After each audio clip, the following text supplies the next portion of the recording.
Weeks after the explosion, Chernobyl was no longer an active accident. It became a national project. It required control, cleanup, and burial. The disaster was no longer a blast. It had spread into the soil, into the air, into everyone forced to take part. To stop the radiation from spreading, the Soviet government launched a massive operation. This was not a normal rescue. It was a race against time, against contamination, against invisible death. Orders came from Moscow, layer by layer. The military was mobilized, along with workers, engineers, civil servants, and recent graduates. They were told only one thing: the state needed them. They were sent to Chernobyl. They were given one title: liquidators. The first task was the reactor and the heavily contaminated land around it. The soil could not be farmed. Buildings could not be used. Plants carried radiation. It could not be cleaned. It could not be repaired. It had to be sealed. The military blocked off a wide area. The exclusion zone expanded in circles, marked in red on maps. Pripyat and nearby villages became restricted zones. Residents were ordered to evacuate immediately. They could take only basic belongings. Some tried to take more. Soldiers stopped them. They were told it was temporary, just a few days. They would return soon. They did not know it was forever. Buses arrived one after another. After the evacuation, homes were sealed, doors and windows nailed shut. The sound of hammering echoed. The streets emptied. The amusement park stood still. Textbooks lay open. Store shelves remained stocked. Life stopped in place, but clearing people was not the hardest part. Animals were left behind. Cattle waited in barns. Dogs and cats wandered the streets. Wild animals crossed the fields. They survived the radiation, but their bodies carried contamination. If they moved, they could spread it further. A special unit was formed. Their mission was to eliminate the animals. They searched house by house, yard by yard. Any animal still alive was targeted.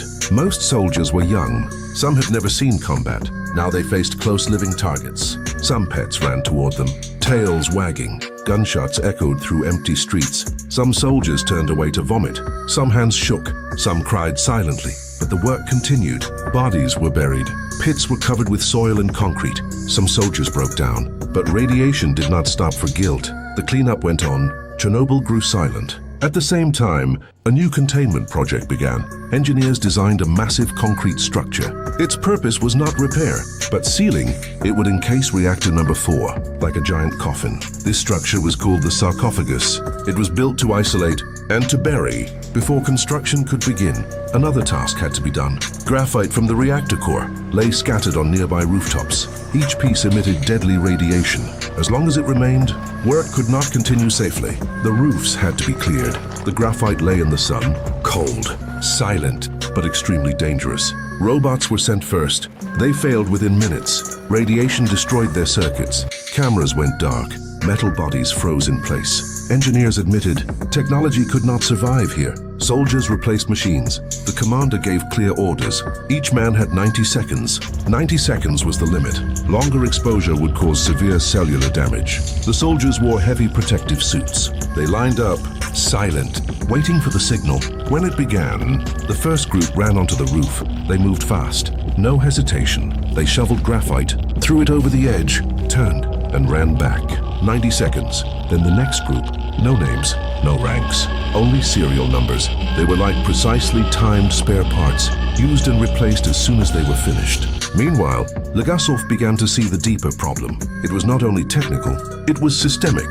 He sent reports to Moscow, pushing for transparency. He met resistance. Admitting the truth meant admitting fault. It meant the system itself was flawed.